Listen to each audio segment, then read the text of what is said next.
Bobar here, and welcome back to another video. In today's video, we're going to be using Ubers and essentially just legendary Pokemon. We're not even using the Smogon competitive format, to be frank with you, but we're in the server, and I'll leave the link in the description below so that you can join us if you feel like you would like to have some of this fun. But we're doing a legendary tournament where we're only using legendary Pokemon, paradoxes, mythicals, and pseudo legendaries can come along for the fun too. But just pretty much broken mons, anything over like a 600 base stat essentially. But my opponent's team here is pretty scary, and that Regieleki is not one that is easily dealt with. So I do want to ensure that I keep my Groudon throughout the entire match. So just to scout out the teams here, and also since having a ground type for my opponent's team isn't a bad choice, I'm going to lead off with Enamorus. She's one of the newest Pokemon that joined the Genie trio and made it a quartet.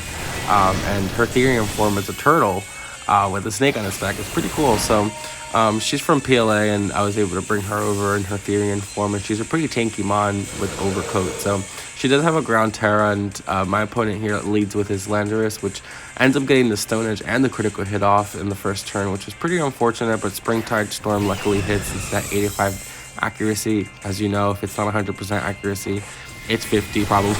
So he does use U-turn here, predicting a switch out on my end, but I ended up staying in, which allowed me to get this Dialga in range for my Chien-Pao to take it out. So I switch into my Chien-Pao after my Enamorus goes down, which I don't have any more use for at this point, and I use Sacred Sword. Nothing on his team will be able to take a Sacred Sword pretty well, so I figured it's my safest play.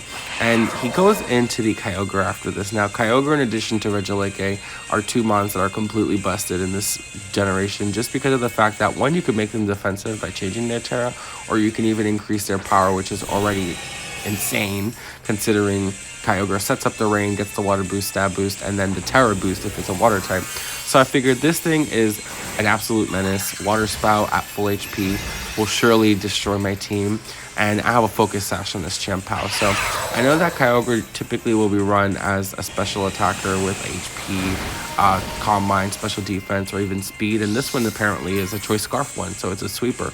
So I went ahead and used the Sacred Sword and Terrasilize so I can get as much damage off as possible, and then use the Sucker Punch to take this thing out. So luckily I was able to get rid of the Kyogre early game, so that's a really big threat out of the way pretty early, which is great.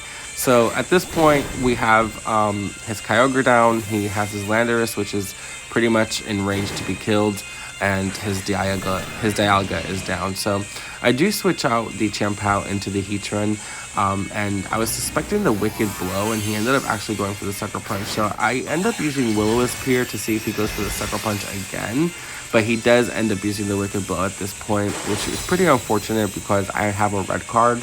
So what it does is it gets him out of the ring, and then the Will-O-Wisp will affect another Pokemon, which that other Pokemon that comes in is apparently a freaking Regieleki. So that was a waste of a turn. I could have gotten my rocks up, and pretty late game rocks is still helpful to get that chip damage off if anyone's sashed or anything to that effect. But anyway, we'll take whatever damage we can take. So I go ahead and get the Will-O-Wisp off and it hits, and I'm pretty lucky right now. All my low accuracy moves have been hitting, so that's pretty fortunate for me. And I do switch out here just because I want a free switch, and I want to be able to use that Heatran to just essentially keep him as fodder and get a free switch from someone else. And the electric attack is pretty obvious. Regieleki can't really do anything. He only has electric and normal type attacks, unless now he Terrasilizes. Then he can have obviously any type attack with Terra Blast if he's Terrasilized.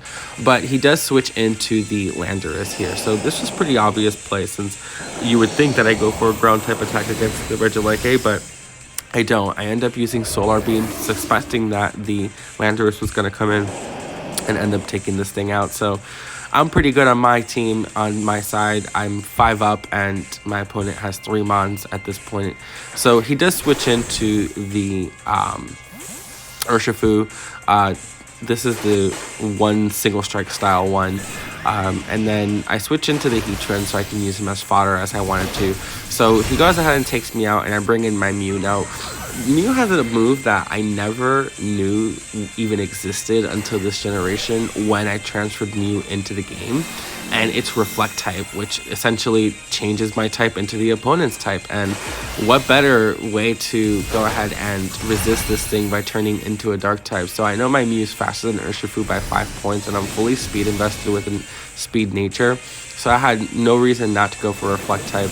And then I go ahead and use the Aura Sphere here so I can get a significant amount of damage. Now, this is a really awesome situation right here because Mew's ability is synchronized, so he poisons me and I get him poisoned. So we both are in range for poison to kill us next turn, and I know he's carrying the Sucker Punch. So what my opponent doesn't know, though, is that I have Life Dew. So I go ahead and use Life Dew, suspecting the Sucker Punch, which it fails, and the poison takes my opponent out while I still preserve the Mew.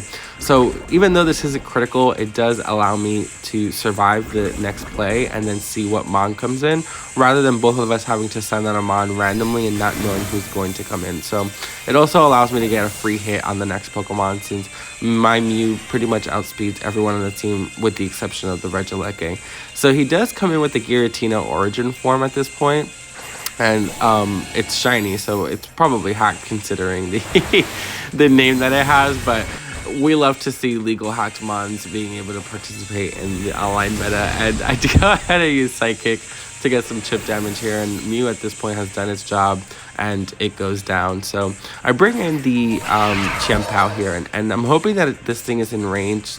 Giratina Origin's pretty tanky, so I'm hoping it's in range for Ice Spinner to take it out, and it's not. So this here, my opponent, I don't know if they misplayed or what happened, but they did end up going for the Shadow Force, which I feel like they should have taken out my Chiampao, because my Chiampao really would have been is really the biggest threat right now to my opponent's team, with the exception of my Groudon.